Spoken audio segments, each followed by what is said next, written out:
আরে বউ, আরে আরে এমন করে মারতেছো কেন? আমি তো সত্যি বলতেছি, আমি এই আগগুলো বিক্রি করিনি, কেউ মনে চুরি করে নিয়ে গেছে।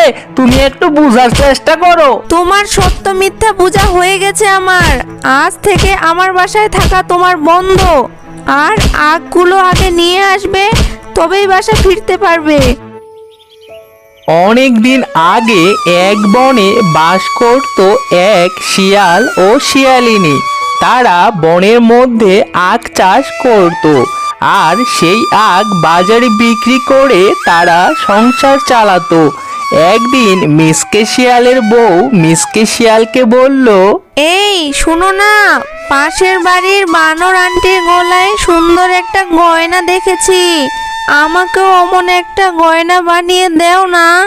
আচ্ছা বউ, ঠিক আছে, আগগুলো পাকলে ওগুলো বিক্রি করে তোমাকে গয়না বানিয়ে দেব। না, অতদিন আমি অপেক্ষা করতে পারবো না। আমি বানর আন্টিকে বলেছি 2 দিনের ভিতর আমিও গয়না বানাবো। এখন গয়না না বানালে বানর আন্টির সামনে আমি মুখ দেখাবো কিভাবে? বানর আন্টিকে কে বলতে বলেছে যে তুমি গয়না বানাবে? এখন ঠেলা বুঝো, লোকে কি আর এমনি এমনি বলে? মেয়ে মানুষের বুদ্ধি থাকে হাঁটুতে। মেয়ে মানুষের বুদ্ধি হাঁটুতে থাকে না, মাথায় থাকে। এবার বুঝবে তুমি। গয়না কিনে না দিলে আজ থেকে রান্না বান্না বন্ধ। কি রান্না করবা না মানে? গয়নার সাথে রান্নার কি সম্পর্ক? কি যে সম্পর্ক তা তুমি মোটা মাথা দিয়ে বুঝতে পারবে না।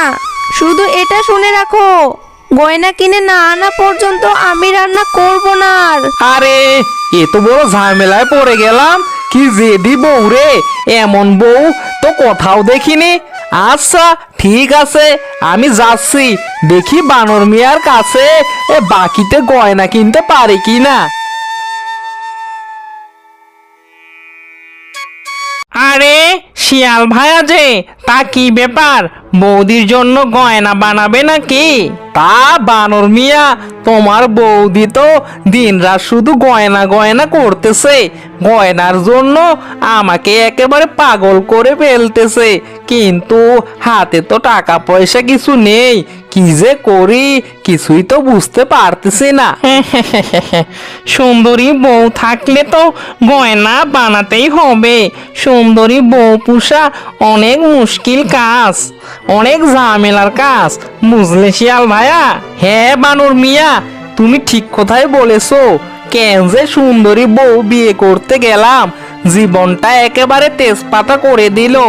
আজ গয়না তো কাল শাড়ি, পরশু দিন সীতাহার, এগুলো বানাতে বানাতে জীবনটা একেবারে তেজপাতা হয়ে গেল।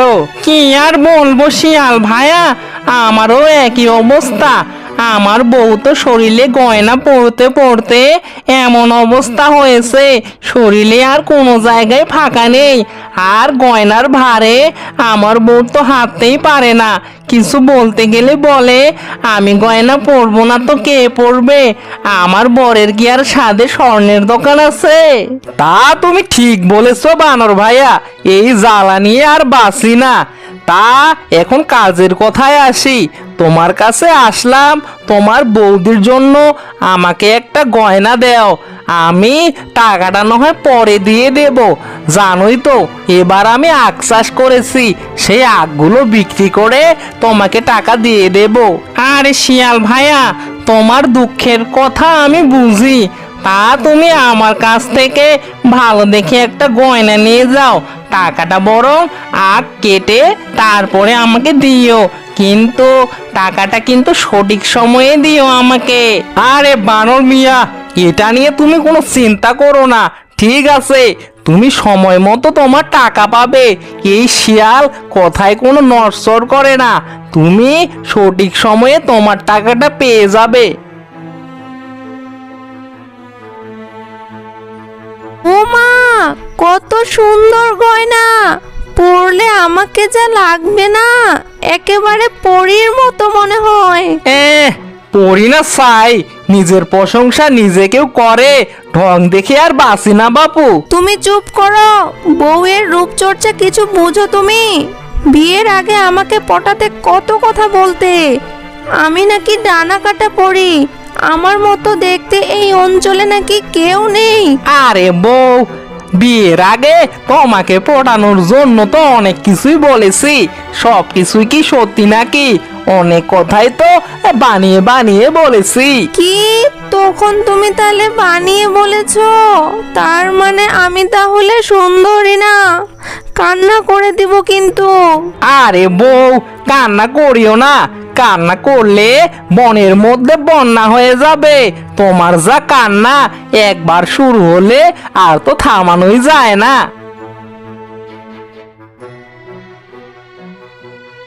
এই চোরের বাচ্চা চোর, চুরি করা কি ছেড়ে দিলি নাকি? বলি, চুরি না করলে খাবি কি? আর আমাকেই বা কি খাওয়াবি?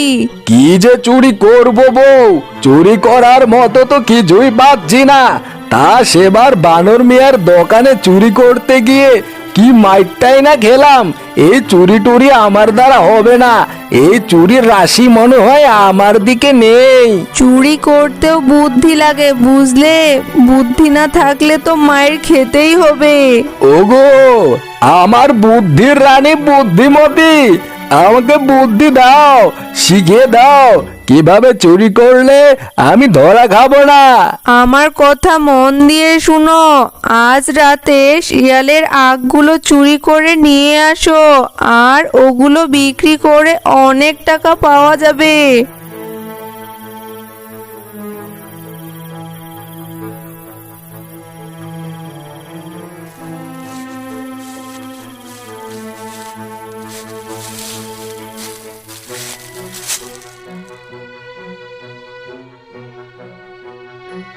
এ কি, আমাদের আগগুলো কোথায় গেল?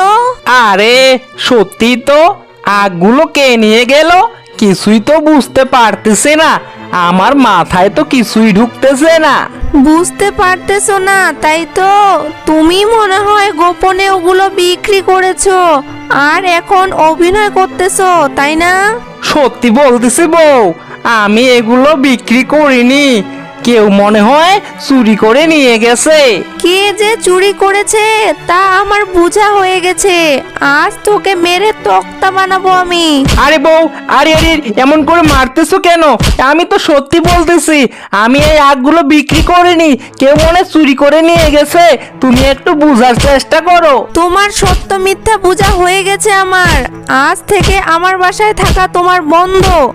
আর আগগুলো আগে নিয়ে আসবে, তবেই বাসা ফিরতে পারবে।